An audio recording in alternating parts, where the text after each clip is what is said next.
Everybody, today we're working on a 2014 Mercedes CLA 250 and we are doing both front struts.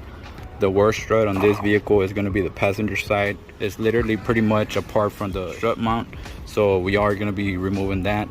You don't really need that many tools for this job, so the first thing, go ahead and jack it up. Make sure you guys put it in the jack stands. The jack stand that I have is pretty big, so I'm gonna be using two jacks. Safety first, and if you are in an incline, I wouldn't suggest doing so, but if you don't have no other choice, go ahead and choke the wheels and then proceed to remove the wheel. And for the tools, you're gonna need a 1/2 inch or 3/8, whatever you guys have, but for the sockets it's gonna be a 7/16, and this one is for the strut bolts for the top.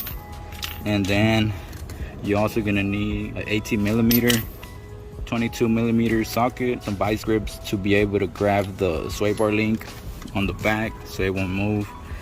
And then the last one is gonna be a 19mm socket. One of those is gonna be for the lock for the wheels. So just go ahead and remove the wheel and then proceed to the next. After removing the tire, go ahead and grab the vice grips, put them in the back. Whenever you put them on the back, go ahead and put them right here on this round thing. You never want to put it on the rubber piece because you will damage that. The second option is to put a wrench and then a socket right here, and just go ahead and remove it like that without the vice grips.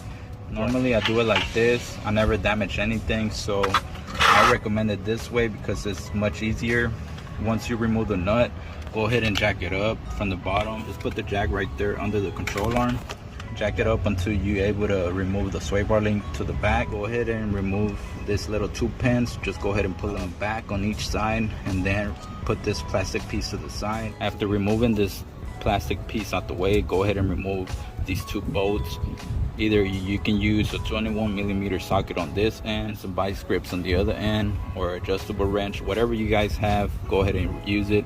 But if you guys want to remove it from this side, go ahead and use a 22mm socket and just grab it on the other side with a 21, or vice grips or adjustable wrench. Either or works. If you guys lift it up to remove the sway bar link, go ahead and put it down. If not, you're not going to be able to remove these bolts. So once you put it down, go ahead and remove these bolts. The way to remove them, you just got to move this a little bit to loosen them up, and then they should be able to come out just like that.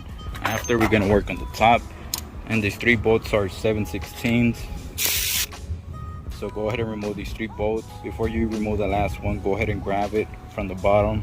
That way it don't just fall down. And then we're going to proceed to install the new one. Once you guys remove the old strut, make sure you guys compare it to the new strut. I normally don't really record the process on installing it because it's the same process as removing it. Just go ahead and do everything backwards. If you guys have any questions or anything like that, feel free to let me know in the comments below. And if you guys haven't subscribed, make sure you guys hit that subscribe button, like the video. Thank you guys for watching, and see you guys in the next video. Peace.